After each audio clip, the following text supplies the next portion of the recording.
Treasurer and Deputy Liberal Leader Ted O'Brien joins us from Sydney. Ted, thanks for joining us this morning. Great to be with you, Emma. Let's talk about super tax, because this is certainly getting a lot of headlines at the moment. Sounds like the government's going ahead with it, won't make any changes to it. Jim Chalmers describes it as modest. You're saying it's a disaster. Why? Well, our belief as a coalition, Emma, is that Australia should have lower tax, simpler tax and fairer tax. And what Labor's putting on the table with its superannuation tax breaches all of those things. The Treasurer confirmed yesterday that the Prime Minister will get favourable treatment. That just doesn't stack up in anyone's books.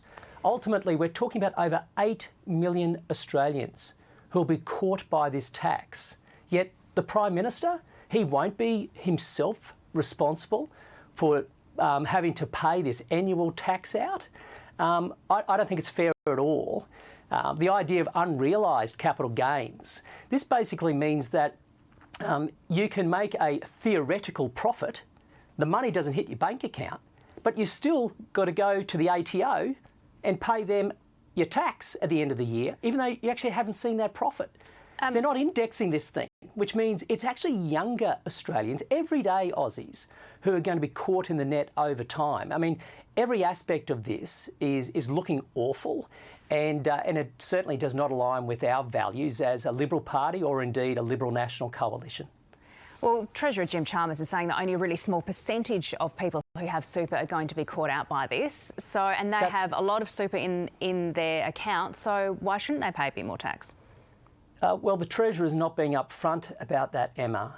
And the reason he's not is he's wanting to pretend he's sort of, some modern day Robin Hood. He's taking from the fat cats with multi-million-dollar portfolios to fund the good deeds of government. And that's not right, because they're not indexing it, which means a young person today who earns average salary, pays the super contributions over time, they all get paid into the super account, they're going to hit that threshold, which is why you've got organisations like Wilson Asset Management saying that over 8 million Australians will end up paying this over the next few decades. If you look at the Australian workforce today, by the way, is around 14 million. So for the Treasurer to say it only sort of takes a few Australians on with this, no, it's not. That's not the truth at all. If it were true, he would have indexed this, but he hasn't indexed it because he wants it to grow. He wants more Australians to be taxed. We are against Australians having to cop higher taxes. The Treasurer Jim Chalmers on 7:30 last night said he wasn't convinced that the opposition was fair dinkum when it comes to making super tax concessions a bit fairer and to talking to them about this. How do you respond to that? Well, I've already outlined our concerns, and the Treasurer is saying he's proceeding anyway, and he's running to the warm embrace of the Greens in the hope of just jacking up taxes. So we're clear with our principles, lower taxes, simpler taxes, fairer taxes, and so that's where we stand on it. And clearly what the Treasurer is saying, he's not interested in lower taxes, simpler or fairer ones, and that's for him to make that decision. If he wants to hurt Australians with higher taxes at this stage, well, that's on him. The Liberals have now lost the Sydney seat of Bradfield for the first time in 75 years. It's gone to an independent. Does that hurt? Yes, it does hurt, and I'm sad to see those results. Of course, the party at the level of New South Wales, the division, will be reviewing those results, as will Giselle, who is the candidate there, who is not only a great candidate, but boy, will she make a fantastic MP in the Australian Parliament. So let's wait to see how that review goes. But I was sad, and it does hurt to see that. I myself have gone through a similar thing, by the way. I lost to Clive Palmer. A very close count, the most marginal seat in the country. It was my seat for some time. There were 2 counts. So I know what Giselle's going through. And so let's see how their review goes. The Liberals certainly aren't having a good run at the moment, either federally or at a state level. We know in Tasmania, a no confidence motion looks set to be passed against the Premier there. Why are the wheels falling off for the Liberals? Well, look, I won't go into the details of individual divisions where I myself am not part of the division. I'm a Queenslander, and certainly I think the state government in Queensland, the Liberal National Government, is doing a fantastic job. So I won't go into the details of other divisions of which I'm not a part.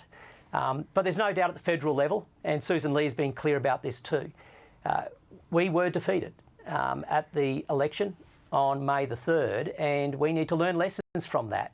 We need to be humble enough to get out there to listen to people so that we can meet Australians where they are. And that's precisely what we have been doing the last few weeks, and there's a lot to do as we rebuild. But not dissimilar to our conversation, Emma, about tax. When we rebuild, we're going to be values-based. We're going to be focused on what we believe in. And for us, we believe in freedom, we believe in equality, we believe in a fair go. We believe that with effort comes reward, with rights come commensurate responsibilities. We fight for the individual, the family. We fight for communities, enterprise, and entrepreneurship. So we've got the foundation blocks of our rebuild for the federal Liberal Party, and we'll continue to rebuild. Over time, you'll start seeing policies with a clear line of sight to those values. That's the task we have ahead. Ted O'Brien, you mentioned equality there. Reports in some papers today are that former federal Liberal Party President Alan Stockdale told a meeting of female members in New South Wales that women were assertive, and the reports say that he suggested male members may need to be protected. How do you react to that?